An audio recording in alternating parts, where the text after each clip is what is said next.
Hey guys, and welcome back to the Tutorial Millennial channel. In this video, I'm going to be showing you how you can change the sort of icon for your cursor in Windows. So for instance, I want this as my cursor. I'm just going to press that, and I'm going to download the file. Hold on.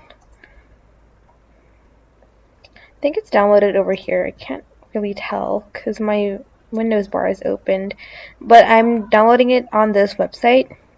Then I'm just going to go to settings, go to personalization, and go to themes.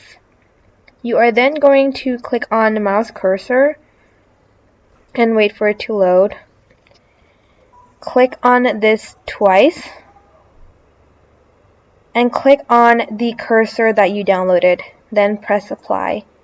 Now you have this really cute donut cursor, and you can use default again if you want it to be the normal pointer, but yes, that is basically it. I hope this tutorial was helpful for you guys. Don't forget to like, comment, share, and also subscribe to this channel if you haven't done that. If you have any questions, just leave it in the comment section down below, and I will try my best to answer them all. Thank you so much for watching. Bye!